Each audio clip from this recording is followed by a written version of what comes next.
Hi, everyone. As you come on, welcome to Take Courage. I'm here with Travis Pittock, a good friend of mine. And as you come on, just go ahead and type in your name and let me know that you are on.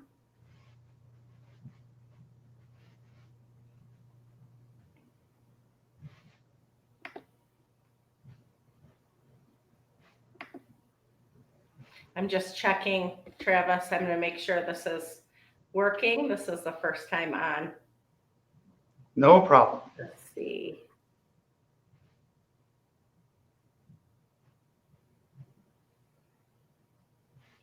Okay, it looks like we're on. It looks like I can't necessarily see um, comments coming on yet.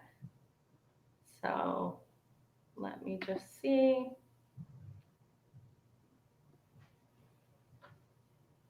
Yep, we have some people on. So I see that. Shauna's on. Hi, Shauna. Hi, Jeannie. Glad that you guys are on. We're just going to wait a little bit for people to jump on, Travis. No problem. I'm going to want to introduce you to everyone and tell them how wonderful you are and why I have you on. Don't ruin So, my reputation. right. Yeah. So we'll have you come on and, we'll wait just a little bit for more people to jump on. So we weren't, like I said, we weren't supposed to start interviews until October. But we've been talking about grief and loss. And I was praying and I really felt that like Holy Spirit was leading me to contact you. And so I called it a surprise live interview because I'm like, it was a surprise to me as well. And I'd actually talked to Krish about having you on, and I just didn't realize it was going to be this soon. I just really wanted to bring you on. So I'm so glad that that you've I'm joined very us honored. today. Very honored. Hi, Heather.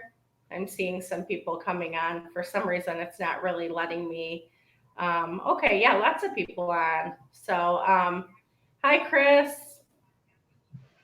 Hi, Ann. Lots of people on actually. Hi, Bob, Tanya.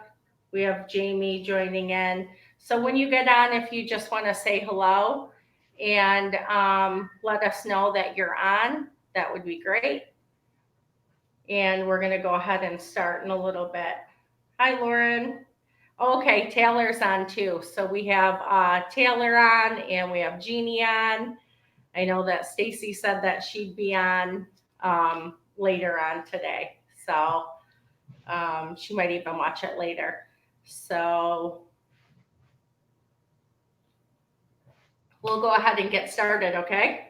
Sounds great. Okay, so hi everyone, I'm Diana Neal, and welcome to Take Courage. Most of you have been participating in the group, so thank you so much for jumping on with me and my friend Travis here. Travis is a pastor, actually of a Lutheran church for about 17 years now. However, he's a good friend of mine. And I was thinking about it today, how long we've known each other, and it's been a year, but I feel like it's been so much longer. That's because I'm hard to get along with. Yeah, right. No, so as everybody's jumping on, this is Travis, and the way that we met actually was through our master's program in counseling. And so Travis was one of the people, one of six of us that were assigned to a process group together. And that was a place of major healing for me from pain and trauma, and I would say for all of us. And it was a place where we really sat with each other in each other's pain. And there was so much love and so much acceptance and so much growth in all of us. And it was funny, Travis, because I was thinking about it today, how when we were in that circle, and they talked about our last day when we would be saying goodbye to everybody in California, and how we had to have an official goodbye. And I remember thinking, that's so strange. Like, why would we have to officially say goodbye? And I had made some vows to myself before I even got out to California that I wasn't going to speak about certain things. I was going to stay, at a certain place of vulnerability. And I remember being like the first one to dive fully in, and really getting that love and that acceptance from everyone. And it was so addicting that, the more we were sharing with each other, the more love and acceptance that we were getting back. Yeah. And, I was just thinking about the moment when we had to say goodbye, and you were speaking to me and like sharing. I forget really what the question was, but it was basically like what you thought about me, what we thought about each other, every single person in the group. And I was just sobbing, and I didn't want to say goodbye at all. And I'm like, oh my goodness. So it was such a special time for all of us. Yeah. And your story was incredible. And the reason why I brought you on, and I'm super honored that you're here with all of us, is because you're literally one of the most courageous people that I know. Your story is absolutely incredible. And I think it's going to be so awesome for people to be on and see this interview, because you have gone through such a tremendous amount of grief and loss and childhood abuse and things that you're going to get into. And, the crazy part about it too, you're a pastor, and you are so open about your mental health journey, even with your congregation. And that's really unheard of. And what I love too is that you have done hard work. And to me, that's absolutely incredible, because you've looked at this from a spiritual point of view, but you've also looked at it from a clinical point of view as well. And, I know, and then we're going to jump in, but it's, many of us in the church world have believed. And even in my story, when I went through my breakdown and those things in 2005, I wanted to pray those things away, right? And I was getting worse because I was believing that I should pray those things away, or I needed to do more.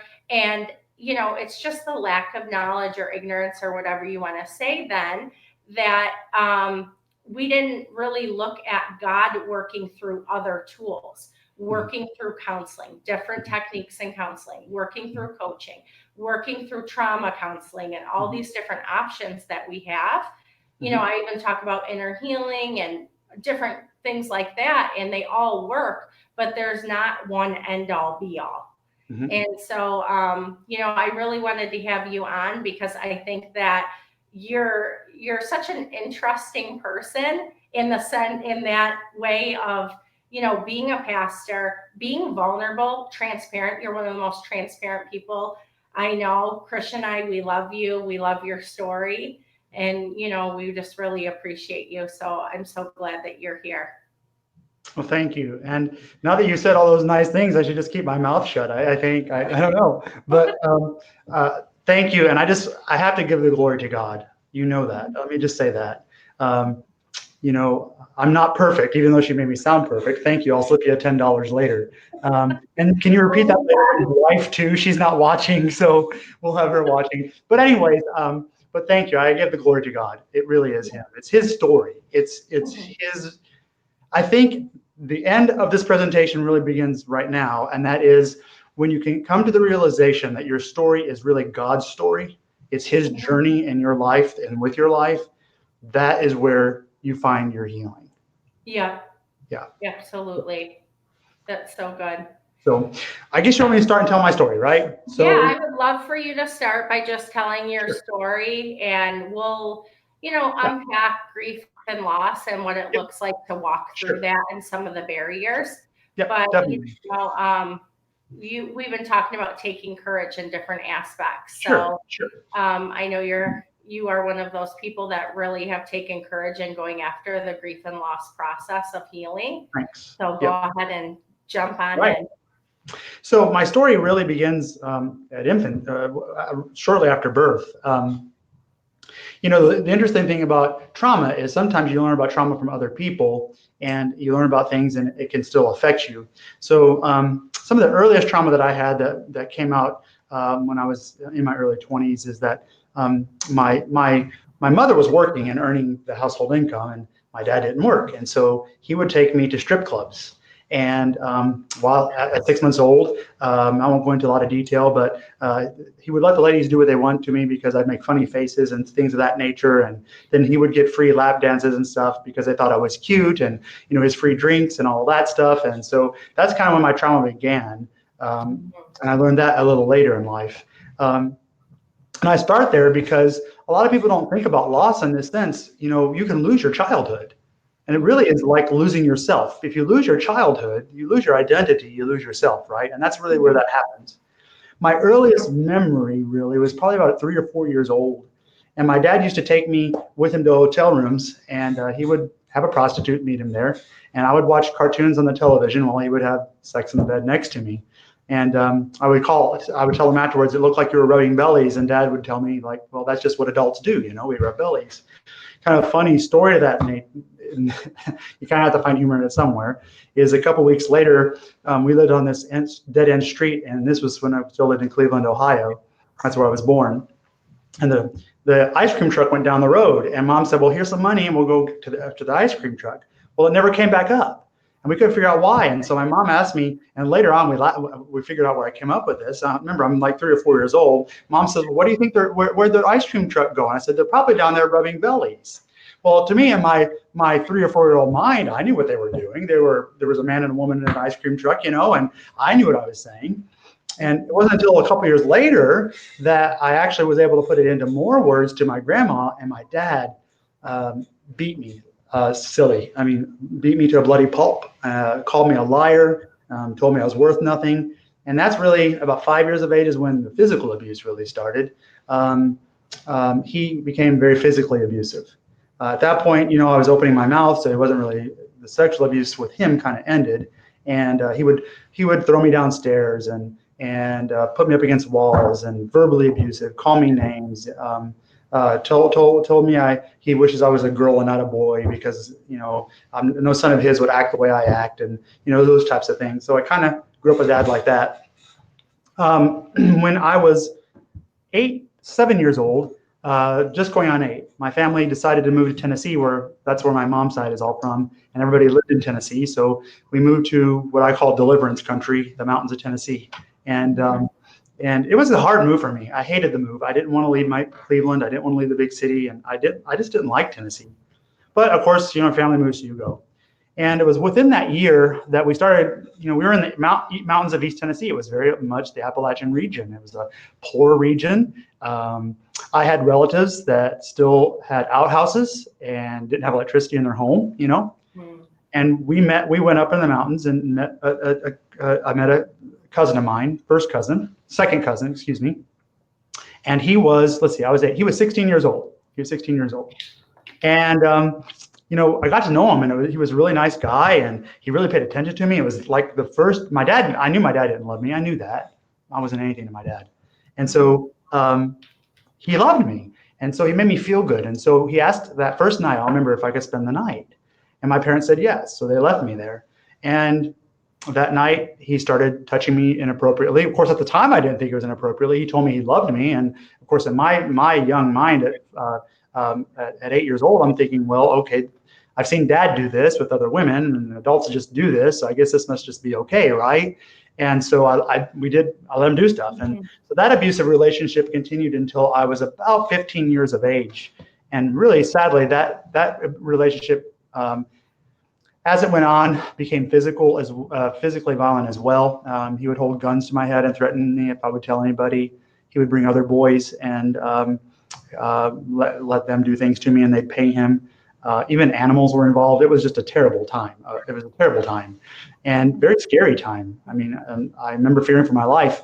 It ended one evening. So let me back up. When I was 13, 12 years old, my parents got a divorce. My dad finally admitted to my mom he had been cheating on her all the marriage.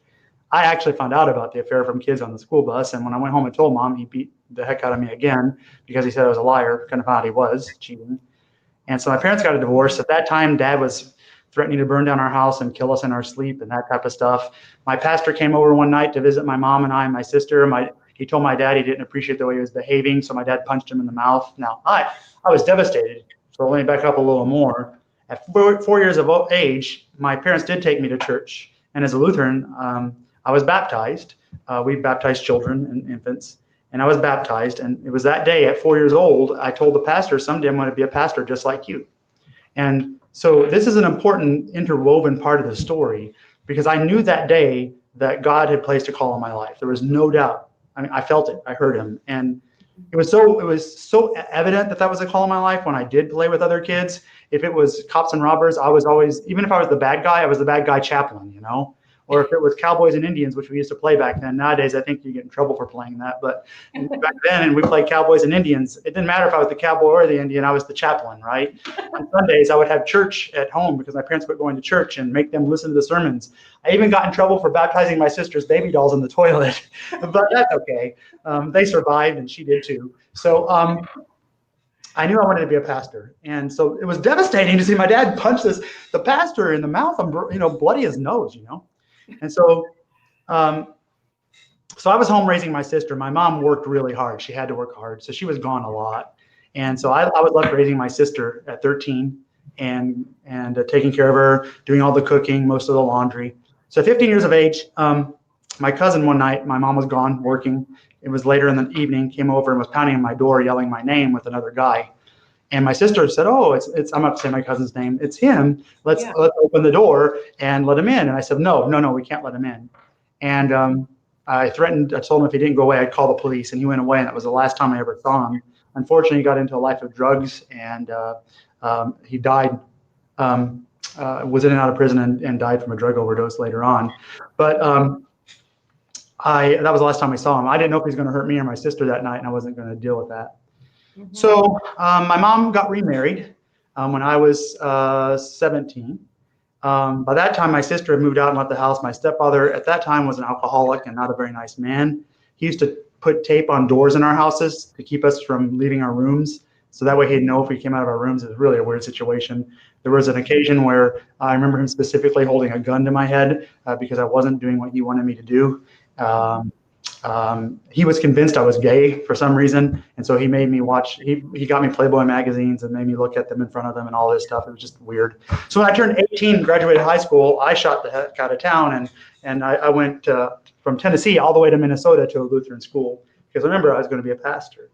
Mm-hmm. And things seemed pretty normal for then. I mean, I look back now and I know emotionally and mentally I wasn't in good shape. I knew that. I was battered inside. I was hurting inside. I was dying inside.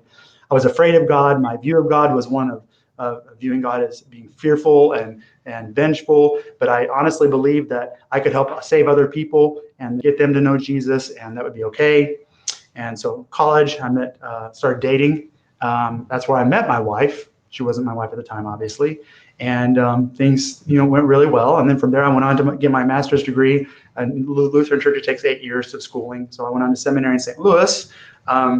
And worked on getting my master's degree in divinity there. And my last year of seminary, I was married.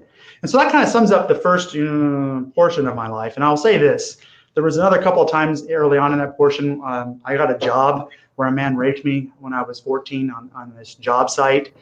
So there have been a couple of other occasions where I had suffered abuse. But here's the weird thing about it all. I won't say weird, amazing thing about it all. All throughout this abuse, I could have given up. There were times I even thought about killing myself. There were times I thought about, well, what am I going to do? And all throughout this abuse, I kept hearing this voice saying, I am with you.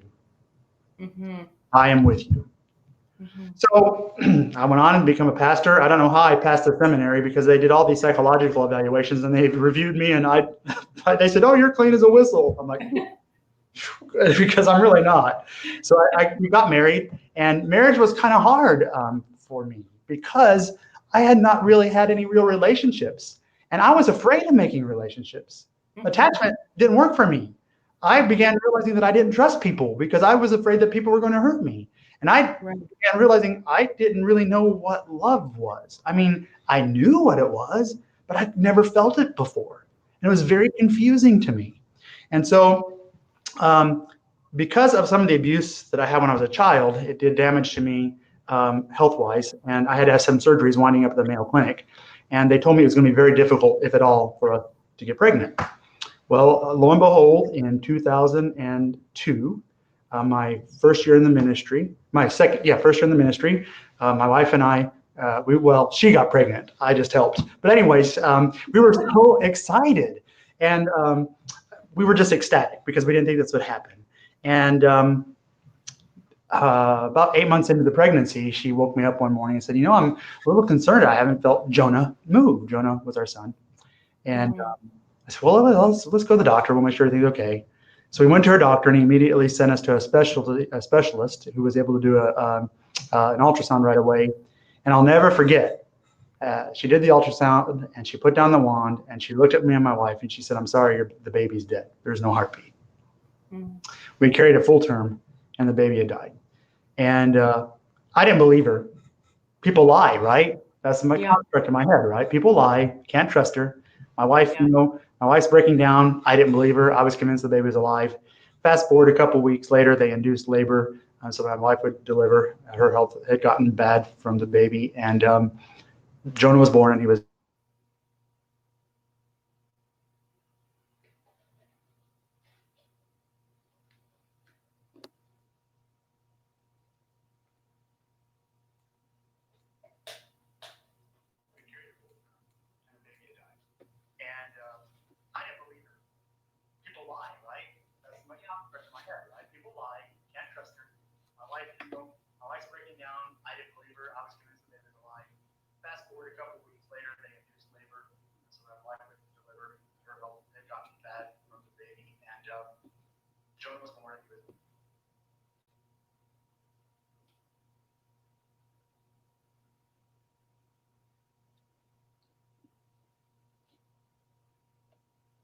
Hey everyone, I think we got cut off for a minute, so I'm going to have him join back in.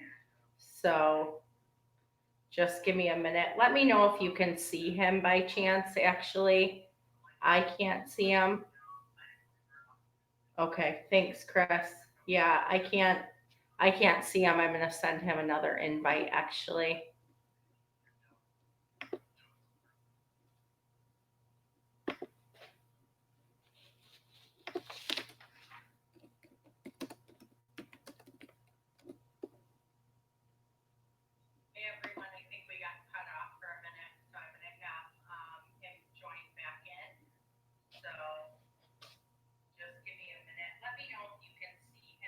Yeah, sorry about this. I'm just going to have him jump in. Let me see.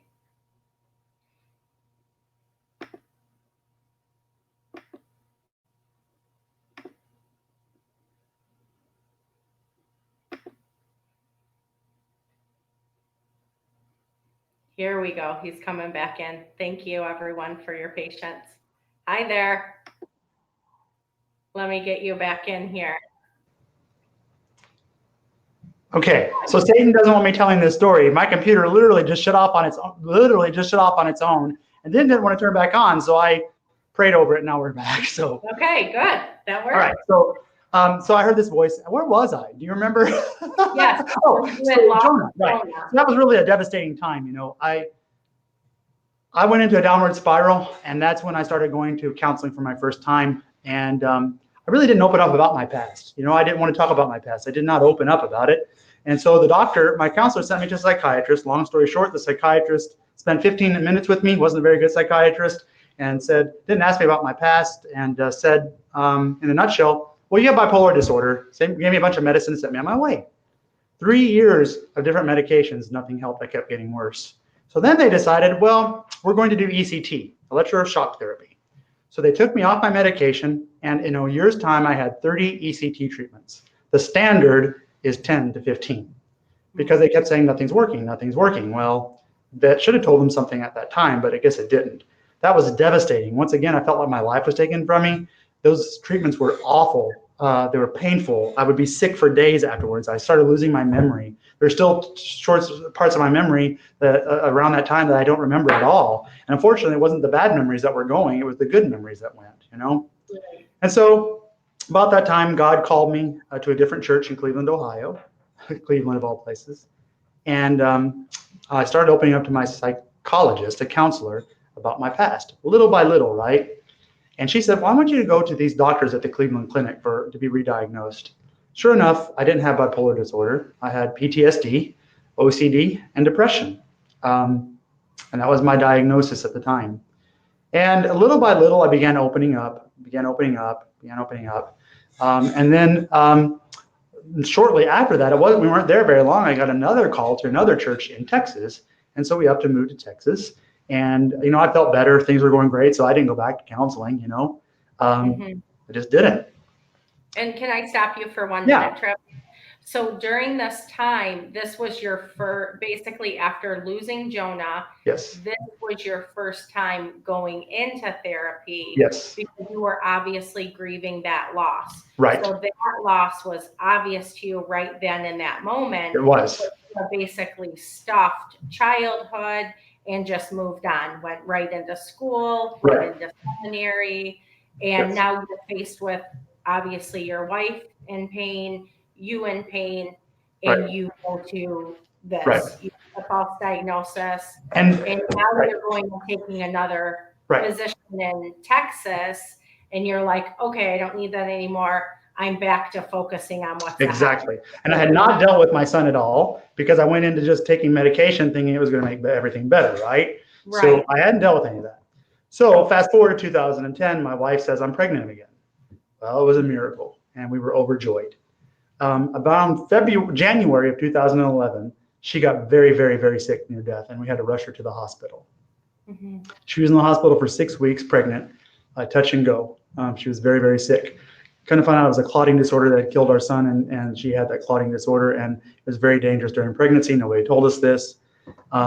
So they monitored her every day. They did ultrasounds and decided 6 weeks later Samantha was healthy enough. That's our daughter, Samantha, and decided that it was time to take the baby. So we did a C-section, and Samantha was born perfectly healthy. She was beautiful. We were overjoyed. God had answered our prayers. We had a wonderful baby girl, and we went home.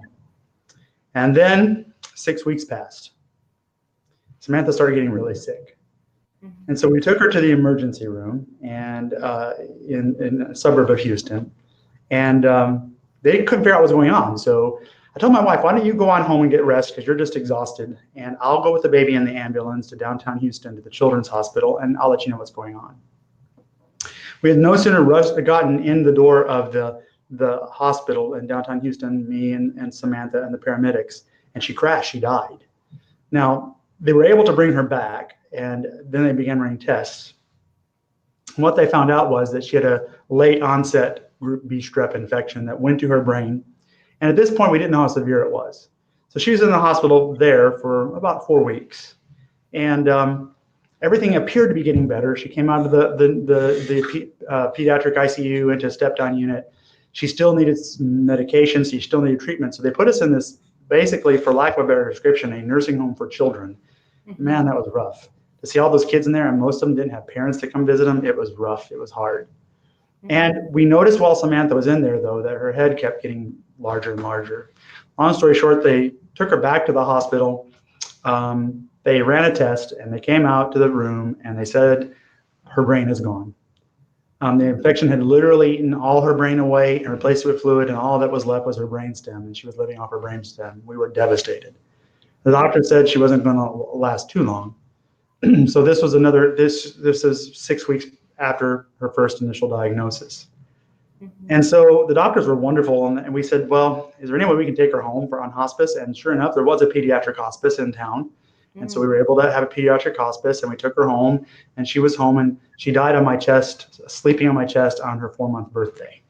And I was devastated again. But like a good man, that's what I thought, and a good pastor, I toughed it out and stuck it inside and it was okay.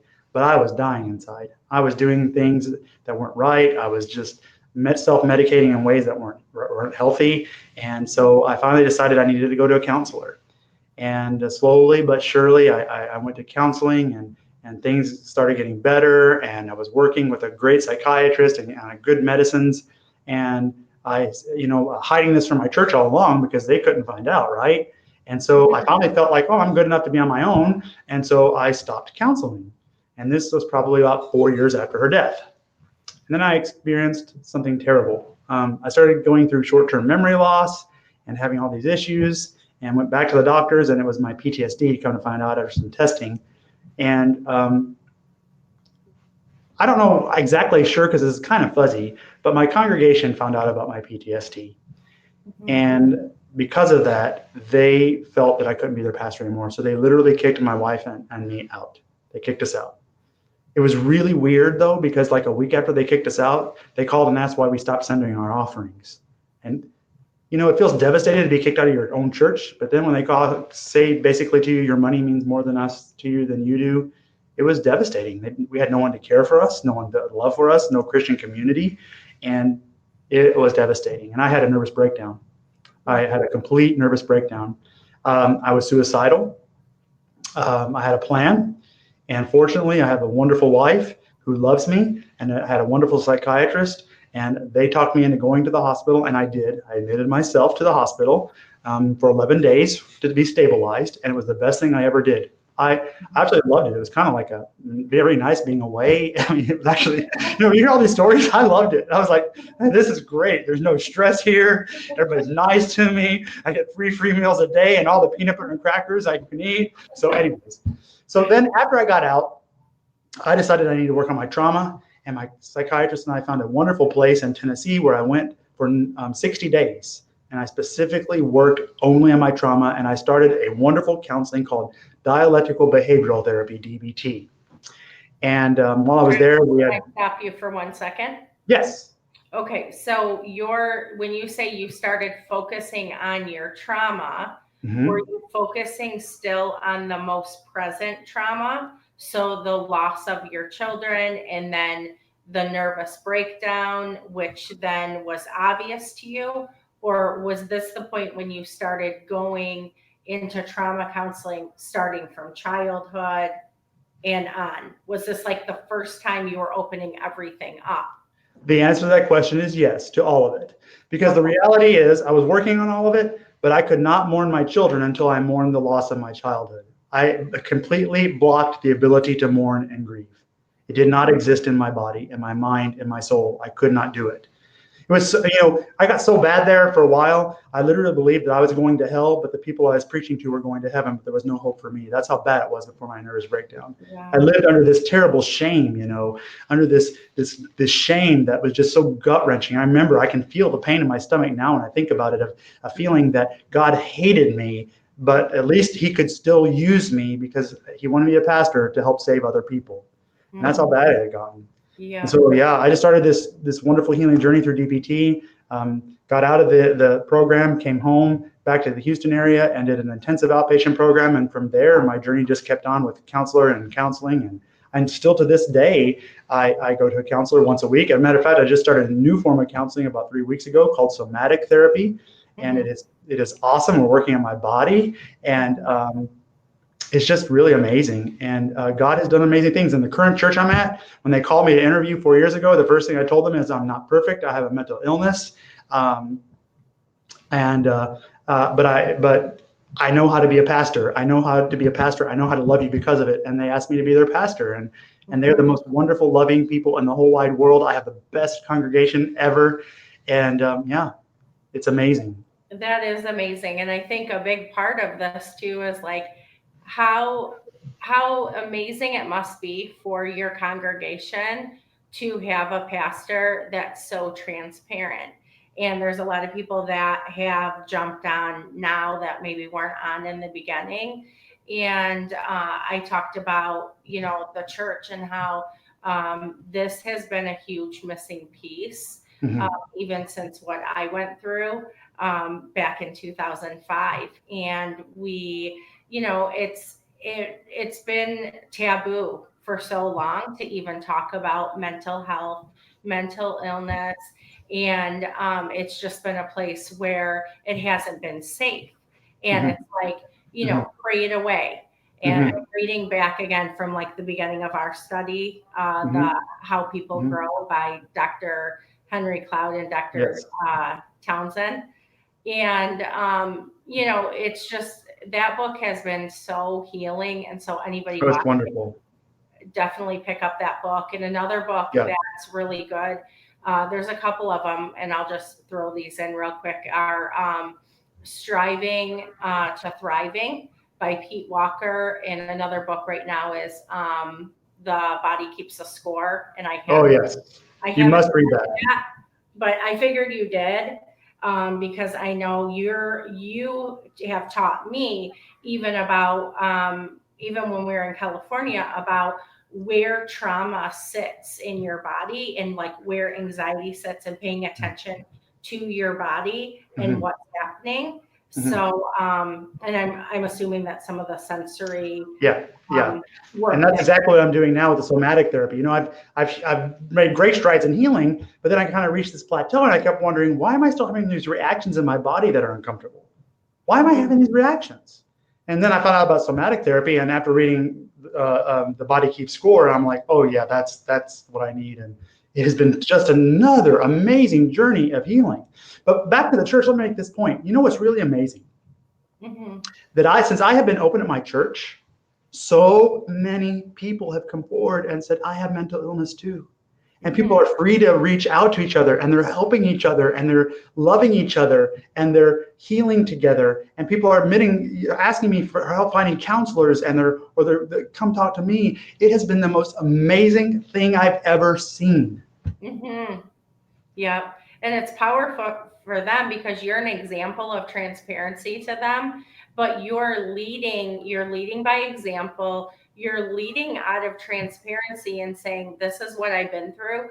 This is what I'm still walking through, which we don't hear from a lot of leaders. We hear what they've overcome, but we don't necessarily hear what they're walking through now. So and I still walk through it. Exactly. I still walk through it.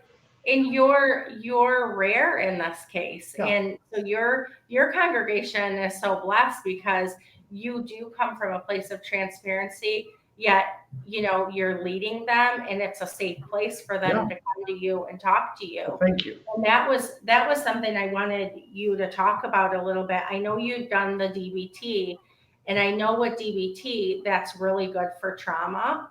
And then we're talking about the new therapy as well. So people might even have some questions towards the end about what is DBT and what's the other one that you're in, and we can get more detailed with that. Because I know that DBT has really, really helped you. It's changed my life. Trauma, with grief, with loss. So I do want to get into that. So what I want to ask you though at this point is, you did a lot of stuffing, and then when you were in the face of loss that obviously included your wife and your child, and that you were stepping in, you were forced to do it. And then you had the nervous breakdown and you were forced to do it. What kept you continuing? Because once you had to face it, you knew you were in denial, but now it's in your face. Okay. But was it that you started seeing results with the DBT and you're like, okay, I'm going to just keep going? Prior to that, I knew it was something I had to do, but I'm going to be honest with you. It was that voice, that same voice that I had since a kid. I am with you. I'm with you. And I knew it was God. I knew it was God, right? I knew that. But then once, God's strength is made perfect in our weakness, right? I am so glad and thankful that I had that nervous breakdown, because it helped me to come to a place of surrender in my life. Because every time I would go to counseling and then step back from it, I thought I had it all under control. I thought, oh, I'm better, right? I had to come to this place where I had to hit rock bottom and say, I'm not in control. As a matter of fact, the only way I can do this is to surrender. And God means that. Then I started seeing the beautiful perfection of His grace and His glory and His love. And He led me to the DBT, and He used that to heal me. And I mean, And then progress. I kept thinking, am I making progress? And then you give me these glimpses. Or people would come and say, I see this in you, and I see you doing this, and I've noticed this. And I would like, what? What are you talking about? That's not me. And then God showed it to me. Yeah. So, Travis, I want to ask you a couple more questions. So, there's a lot of people that know that something's there. And, a lot, we talk about the 5 stages of denial, right? Yes. Or 5 stages of grieving, Grief. one Yes. being denial. Yeah. But, a big hurdle to even walking through that place is obviously fear. And, Yes. Yes. the fear of what's going to come up, the fear of Yes. getting triggered. And if I get too triggered, then what's going to happen? How am I going to keep going forward? Because once it's all surfaced and it's up, it's kind of hard to stuff it back down. Exactly. I mean, you can for a while, but you're not really walking in freedom, obviously. Right. So can you talk a little bit about how to face fear? Because, one of the reasons why I had you on is because, like I said, you're one of the most courageous people I know with this, horrific childhood, the past, the things that you have shared with us.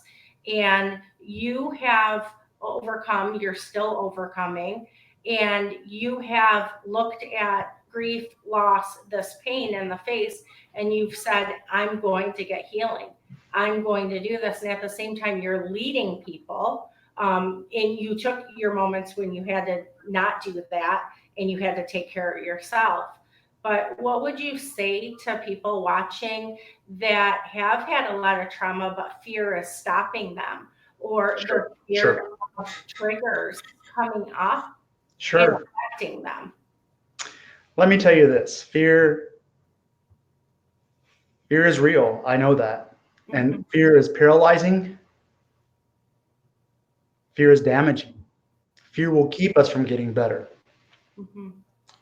Our illness, whether it's depression or PTSD or whatever it is, or just our situations in our mind, fear wants to hold us back because it doesn't want us to get better, right? Right. And so it was very triggering. And you're right. All those things you said is absolutely correct. And how did I deal with that? I think the first thing that I had to overcome was a counselor said, when you fight an emotion, and that's what fear is, it's an emotion, right? When you fight it, you give it more power over you. Yeah. When you surrender to it and just say, okay, you're there and I acknowledge you, and it's okay that you're there, but you're not the truth. That's when fear begins to lessen.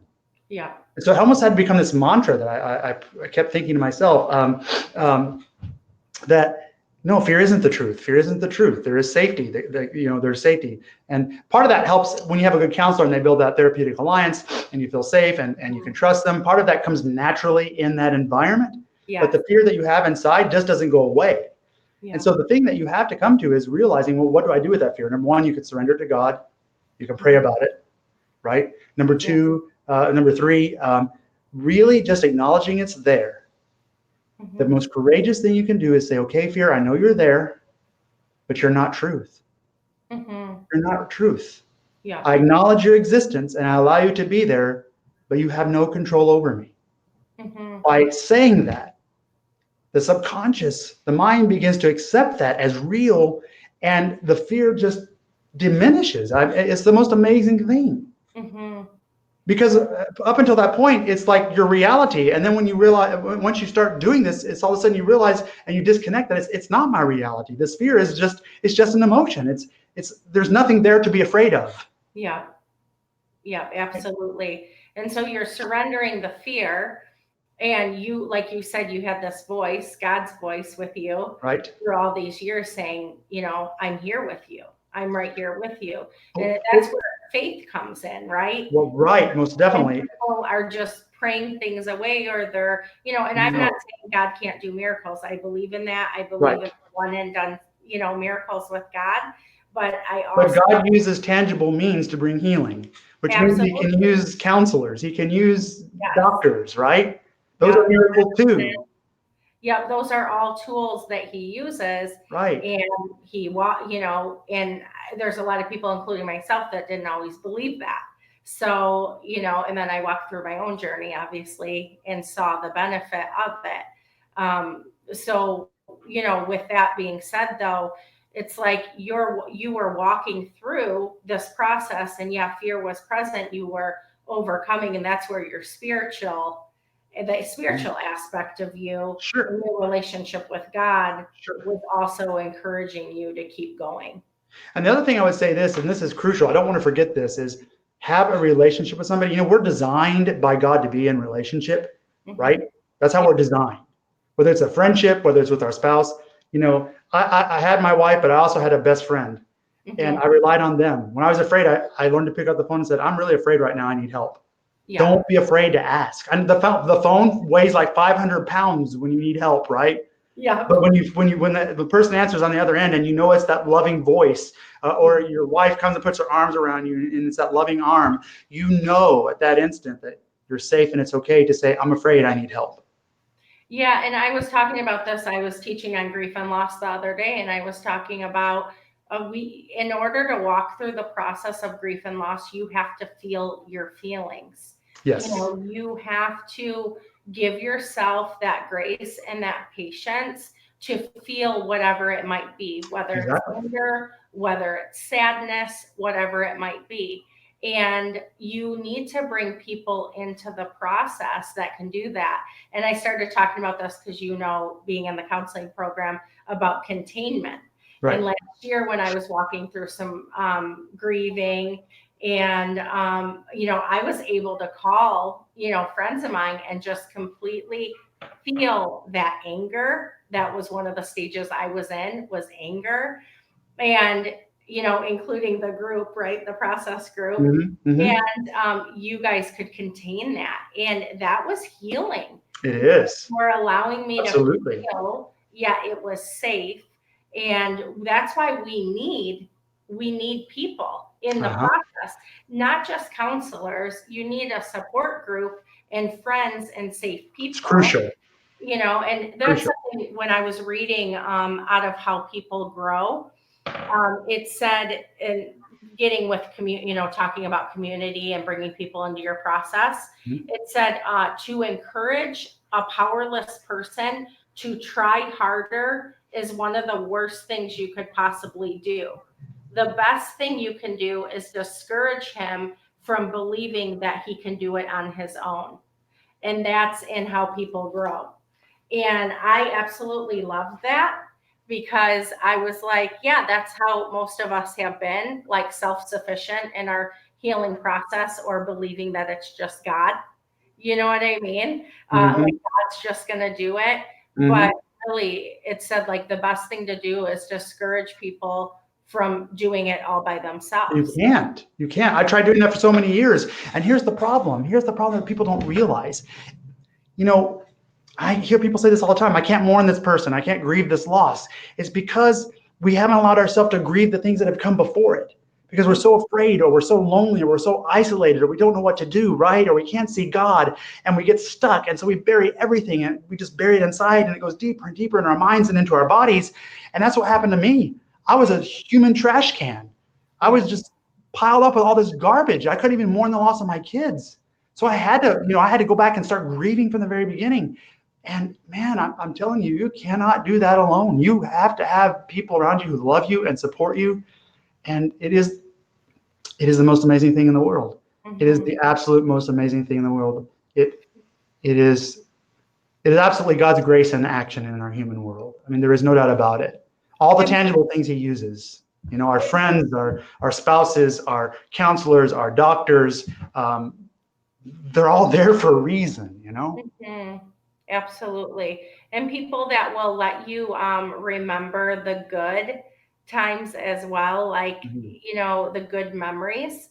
And that was something that when I was talking about grief and loss, and how people say, okay, it's time to move on.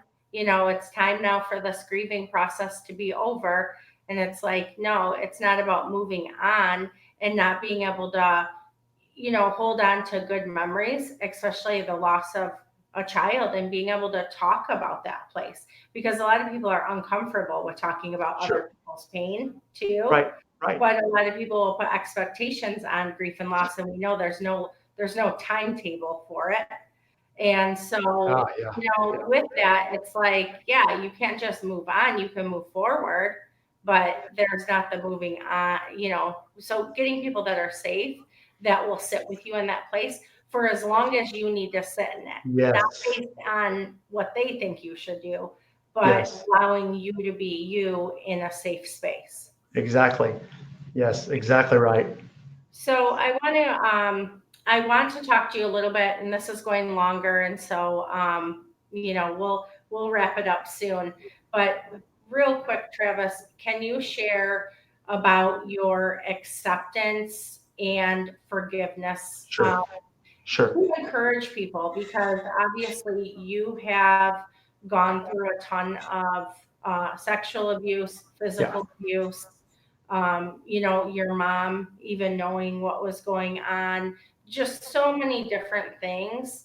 And they're, even having to forgive the church for kicking you and your family out because of mental health, mental illness issues, or, whatever they would have called it. So what has acceptance and forgiveness? What does that look like for you? I don't think acceptance can truly come until you can forgive. I want to say that because I could not accept it. And forgiveness is hard. Let me just tell you, it's hard. It is hard work. And it's still something, it's something you have to work at every day. Mm-hmm. It really is. But I will say this, for me, I had to realize that it wasn't about forgiving the people to help them. It was giving me the freedom to get better. Because every time I failed to forgive somebody, I'm holding myself a slave to them. I'm letting them rent free space right here. And every time I think of them, and every time I see their name, what they've done to me lights right back up. Yeah. And when I can let go of them and let them go into God's hands and say, okay, God, they're yours. I can't do anything with them. Mm-hmm. I forgive them. I turn them over to you. Then you can move on and you can accept it. And one of the things I learned in our program from Dr. Gary Chapman, you remember when he spoke to us at our conference? Do you remember that? He was there at our conference Yeah. and he spoke to us. And I asked him the question. I said, because he said, people come to us and they'll ask forgiveness and they'll ask forgiveness, and and we forgive them. And sometimes, what do we do with, it's hard sometimes to forgive people when they don't ask for forgiveness. So I stood up and I said, well, I've been struggling with that for a long time. I said, because I still struggle with forgiving my dad because of what he did to me, and I shared a little bit about what he did to me, and this is what Gary Chapman said, Matthew 18. If your brother sins against you, you go to them and you deal with it. If that doesn't work, you take 2 or 3 with you. If that doesn't work, you take you to the church. If that doesn't work, you treat them as a tax collector or a pagan. Most people hear that and say, oh, you just write them off and you don't love them anymore. But that's not how Jesus treated a tax collector or a pagan. What did he do? He turned them over to God. Yeah. He turned them over to God and said, they're yours. I can't do anything about it. I forgive them. I put them into your hands. I can't do anything about it, God. Right. So you can. If their life's going to change, you're the one who's going to change it. If you're going to heal them, you're the one that's going to heal them. All I can do is pray for them and love them from a distance, and that's okay to do. Remember Jacob and Esau in the Bible? They loved each other, but they couldn't be near each other, right? From a distance. So it's okay. It's okay to do that. There's nothing wrong with that. That's a healthy boundary to have. Sometimes there are people that are toxic you have to stay away from, but you can still love them, forgive them, and accept it. Yeah. You turn them over to God, and you just move on. Yeah. That's amazing. Yeah, there's a lot of talk now about boundaries and love and all of Exactly. that. So we've obviously read Boundaries, and I'm always telling others about that book too. But yeah, that's so powerful, Travis. Thank you so much for sharing that, because it is, yeah, we can release the other person, but we're really releasing the power that it has over us. Yes, And exactly. bitterness, resentment, unforgiveness, and that also does so much to our physical bodies as well. And Oh, yes. it's important for us to release that over. So thank you so much for sharing that.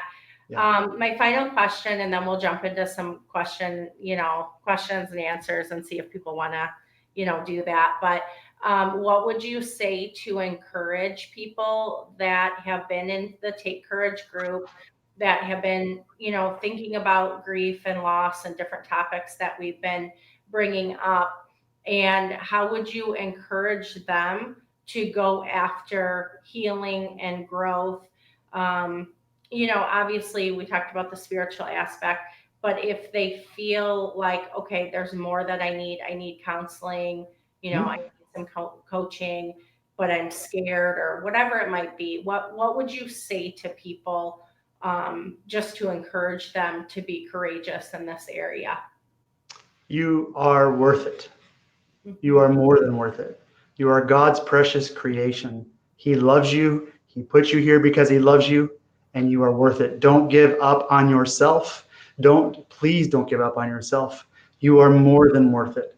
And what I would say is do whatever you can, build a relationship, talk to your friends. If you have a pastor, if you don't have a pastor, talk to somebody, ask for help. Please, if you need somebody to walk with you and drive you to that first appointment or whatever it is, ask for what you need. When we ask for what we need, that is the first step of being courageous and getting healing. So ask for what you need. You are strong, you are courageous, you are worthy. Hmm. That's beautiful. That's beautiful. Thank you so much, Travis. I appreciate it. I love that you were able to come on. Thanks. We'll open it for a Q and A in a minute, but first off, I just want to say thank you so much. I'm honored that you're my friend, and Thank you. I'm honored that God brought you into my life. You've been such a support to Chris and I, and such a good friend. And just really, like I said in the beginning, you've sat with me in my process of healing, and you've just encouraged me. You've spoke truth of who I am when I couldn't see who I was, and you encouraged me just to be strong, and called out so many good things in me that kept me going, kept me walking through my own journey. So I appreciate your time today. And we love you. We're so grateful you're in our life. And thank you for being courageous, for sharing, with the group in such a vulnerable way.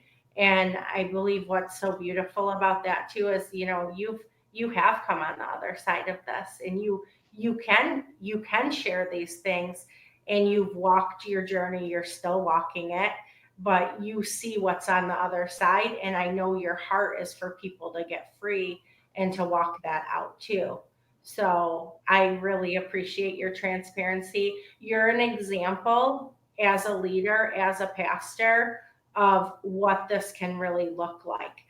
Removing those, basically, I'd say, like walls from, pastor up here, people down here. And I think that's just beautiful. So I Thank you. really appreciate that. Thank you. Um, And I give the glory to God, and I love you dearly too. And thank you for this honor. Thank you. yeah, yeah, you're welcome. So I just want to open it up. And like I said, you're the first interview. This has meant so much. I love that. I didn't even know I was going to do an interview on grief and loss, but Holy Spirit was like, reach out to Travis. So that's why I called it a surprise interview. So, and I'm really excited that you're here, but I want to open it up for question and answer right now. And